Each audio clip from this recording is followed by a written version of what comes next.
नमस्कार, जनता टीवी देख रहे हैं आप और मैं हूं आपके साथ रितेश कुमार गौतम। और चलिए सीधा रुख करते हैं चंडीगढ़ का। गृह मंत्री अनिल विज क्या कुछ कह रहे हैं, सुनिए। इन्वेस्टिगेशन के बाद पता लगेगा।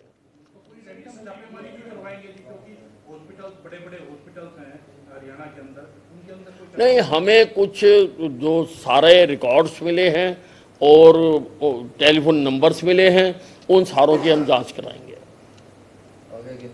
इसमें जो पहली कड़ी है, जो पहला बंदा पकड़ा गया था, उसको पकड़ा था 21 तारीख को। ये हमने जो है 21/4/2023 को पकड़ा। 21/4/2023। 3 लोग पकड़े गए। चार पकड़े गए।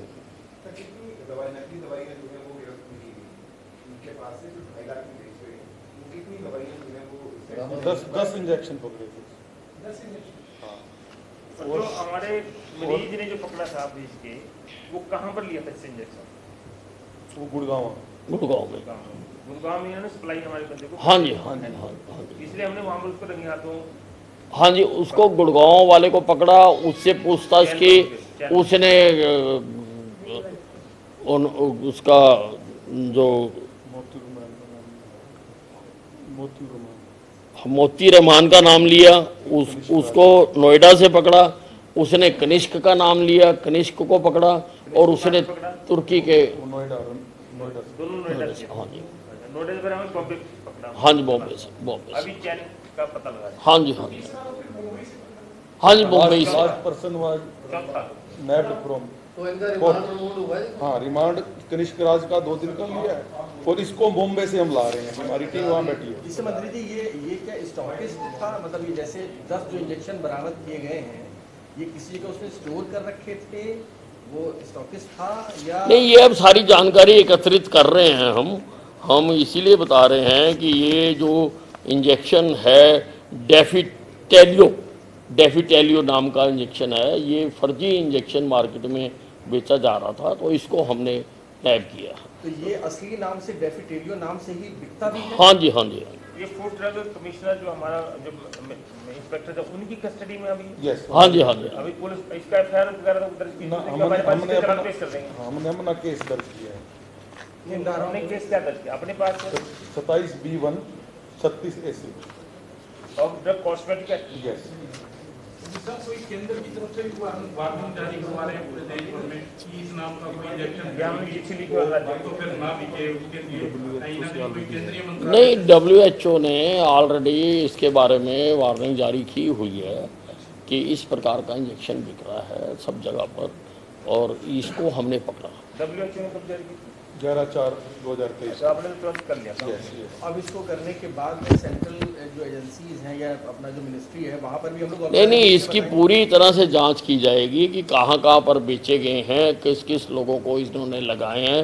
अब सारी फर्दर इन्वेस्टिगेशन करेंगे, कहाँ ये बनता है इंजेक्शन, कहीं ना कहीं बनता होगा, और क्या इनका सिस्टम है जो सारे देशों में ये इसको बेच रहे हैं। और ये हमने कौन सी अदालत से इसका पान लिया? वहाँ CGM गुड़गांव। चलो, करता था इन चीजों को लेकर के, अभी ऐसा मामला है? नहीं, ये प्रिस्क्राइब तो होता ही था इंजेक्शन, और ये फर्जी इंजेक्शन बिक रहा था।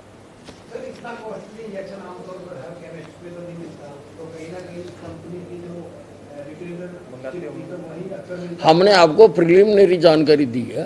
फर्दर सारी जो इन डेप्थ इन्वेस्टिगेशन हम कर रहे हैं, पुलिस की भी मदद ले रहे हैं और हाई लेवल सारी मदद ली जा रही है, ताकि इसकी गहराई तक पहुंचा जा सके कि कहाँ पर ये इन्होंने कोई अपने स्टॉकिस्ट बना रखे हैं या कुछ और लोग भी इसमें इन्वॉल्व हैं। अभी दिस इज प्रिलिमिनरी इंफॉर्मेशन। आने वाले दिनों में SIT वगैरह इसकी जांच के लिए क्या कुछ बन सकती है कोई ऐसी की? नहीं, अभी उसको पकड़ के ला रहे हैं, पकड़ के ला के उससे पूछताछ करेंगे और उसके बाद बॉम्बे से आज उसको अरेस्ट किया। हाँ जी। सवाल है कि जो अभी आपने बैठक की थी 2 दिन पहले, तो क्या निर्देश दिए गए हैं? 1 साल तक जो जांच पेंडिंग है उनके लिए क्या कहा है? नहीं, उसमें हमने काफ़ी निर्णय लिए हैं। सबसे ज़्यादा तो 3,500 से ज़्यादा FIRs 1 साल से ज़्यादा पेंडिंग थी फॉर फाइनल डिस्पोजल। तो वो उन सब IOs को एक्सप्लेनेशन कॉल की है कि 15 दिन के अंदर अंदर वो उसका जवाब दें, और फिर वी विल फाइंड आउट कि वो जो डिले था वो जायज़ था या नाजायज़ था, और फिर हम उसके मुताबिक उनके खिलाफ कार्रवाई करेंगे। इसके अतिरिक्त हमने ये निर्णय भी लिया है कि हमारी जो पुलिस सारा दिन सड़क पर जहाँ किसी भी मुकाम पर ड्यूटी देती है, और ना ड्यूटी वो छोड़ सकता है, ना ड्यूटी छोड़ के घर जा सकता है, ना ड्यूटी छोड़कर वो मेस में जा सकता है, उसको खाने का टाइम वहीं पर ही खाना और पानी की बोतल मुहैया कराएंगे। इसके लिए जो बजट मांगने का भी फैसला किया गया कि इसका बजट मांगा जाए और ये सर्विसेज दी जाए। मैंने ये भी आदेश दिए हैं कि जितनी भी हमारी टूटी फूटी पुलिस की चौकियां हैं, जो पुलिस के थाने हैं, उन सारों का सर्वे किया जाए और उन सारों का एस्टिमेट बनाया जाए, ताकि उन सारे थानों को ठीक ठाक किया जा सके और उनको दुरुस्त किया जा सके। पुराने थानों की रिपेयर के लिए भी मैंने आदेश दिए हैं कि उसको किया जाए। इसके अतिरिक्त कबूतरबाजी का जो मकड़ जाल सारे हरियाणा में फैला हुआ है, उसकी पिछले दिनों मैंने SIT बनाई थी, उसका हमने रिव्यू किया है, और हम ये विचार कर रहे हैं कि ये जो दफ्तर खुले हुए हैं, एजेंसियां खुली हुई हैं, उनके लिए कोई ना कोई लेजिस्लेशन होना चाहिए जिसके तहत उनकी रजिस्ट्रेशन हो और उनके काम की जो इमिग्रेशन एजेंसीज हैं उनकी चेकिंग की जा सके। वो SIT काम कर रही है। इसी प्रकार से जो हरियाणा स्टेट ड्रग ब्यूरो हमने बनाया है, उसकी नारकोटिक ब्यूरो बनाया है, उसकी वर्किंग की भी समीक्षा की गई है। STF की वर्किंग की भी समीक्षा की गई है, गहराई से उसकी समीक्षा की गई है, और फर्दर उसको कैसे करना है वो सारा किया गया। ऐसे अनेकों मुद्दों पर हमने चर्चा की है। सर, बीते दिनों पंचकुला में कुछ ऐसे डी एडिक्शन सेंटर से कुछ लोगों को रेस्क्यू किया था, जिन्हें वहां पर टॉर्चर किया जा रहा था काफी ज्यादा। ज्ञान भी उनका संज्ञान नहीं, देखिए, ये जो ड्रग डी एडिक्शन सेंटर चलाती है, ये सोशल वेलफेयर डिपार्टमेंट चलाता है, और इनकी रजिस्ट्रेशन भी वही करता है, मॉनिटरिंग भी वही करता है। तो समय समय पर जैसे फिर हमारे पास कोई रेफरेंस आता है तो हम उसके खिलाफ कार्रवाई करते हैं। तो हमारे जो विधानसभा के अध्यक्ष हैं ज्ञानचंद गुप्ता जी, वो मेरे को मिले थे, उन्होंने मेरे को एक पत्र भी सौंपा था इसके बारे में। मैंने उसकी जो हमारा विजिलेंस डिपार्टमेंट है उससे जांच कराने के आदेश जारी कर दिए। उसकी भी और भी जो हरियाणा में हैं सारों की जांच कराने के आदेश जारी कर दिए। उसके वाहन के लिए भी मैंने एक नीति बनाने के लिए कहा है कि ये जो वाहन इतने हमारे थानों में पड़े हुए हैं, कई तो केस प्रॉपर्टी होते हैं, तो उसके लिए भी मैंने कहा है कि उसके लिए भी नीति बनाई जाए।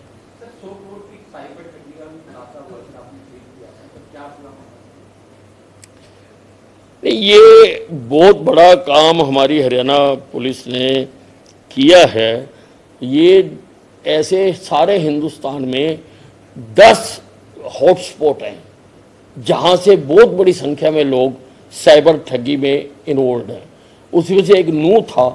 नू में हमने 5000 कर्मचारी लगाकर उन लोगों को पकड़ा है, और 28,000 केस जो हैं वो इसके साथ, उनके तार उसके साथ जुड़े हुए हैं। 28,000 केस के 65 लोगों को हमने गिरफ्तार कर लिया है, और 250 जो उनके एसोसिएट हैं उनको गिरफ्तार करने के लिए पुलिस की टीमें बनाकर भेजी गई हैं।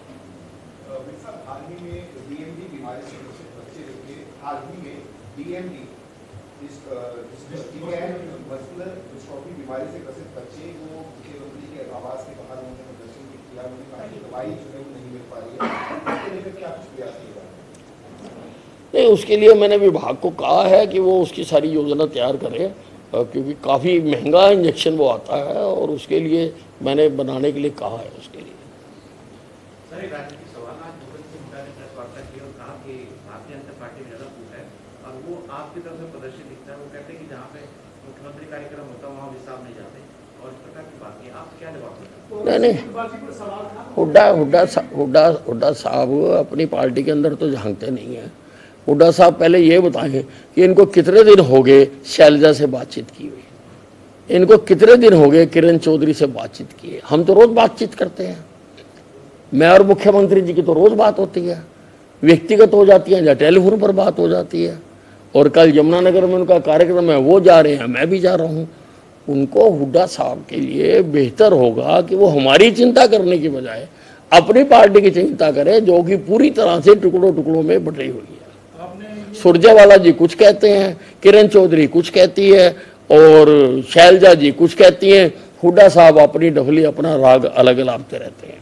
तो आपने महिला पहलवानों जो जंतर मंतर पर धरना दे रही है उसके लिए कहा कि अगर मेरे को जरूरत पड़ी तो मैं बात करूंगा, लेकिन उसके बावजूद भी लगातार धरना चलता जा रहा है। तो कोई इनिशिएटिव आपके द्वारा किया जाएगा या कहीं वहां से कोई बात आई हो आपके पास? या ये जो कि आपका बयान ये था कि मैं उनके समर्थन नहीं, बिल्कुल बिल्कुल। देखिए, मैं खेल मंत्री रहा हूँ और मैं अपने प्रदेश के खिलाड़ियों के साथ हूँ और पूरी तरह से मैं साथ हूँ। और अगर मेरे को कोई किसी ने कोई संपर्क नहीं किया है, अगर मेरी आवश्यकता होगी, वैसे तो केंद्र इसमें हस्तक्षेप कर रहा है और जल्दी इसका मामला निपट जाएगा, लेकिन अगर मेरी कहीं जरूरत होगी तो मैं हाजिर हूँ। तो जिस तरह से दूसरी पार्टियों के लोग वहाँ जाकर के धरने पर कर रहे हैं, अपनी बातचीत रख रहे हैं, आपको क्या लगता है राजनीति होगी? नहीं, वो तो राजनीति कर रहे हैं। अब कुछ लोगों को तो काम यही है कि किसी न किसी प्रकार से राजनीति करना है।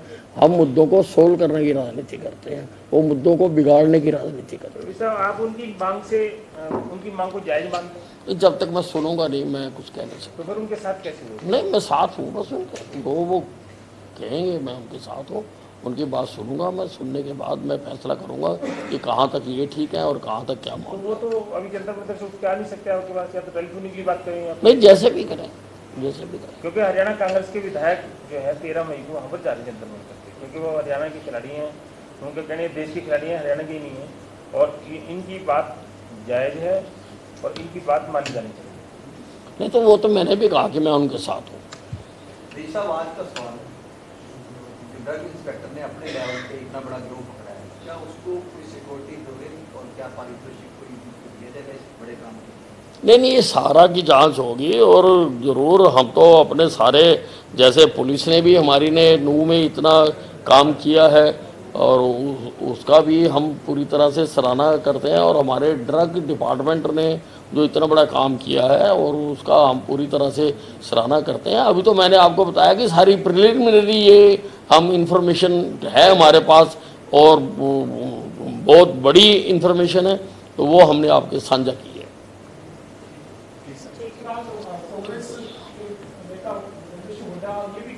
हैं?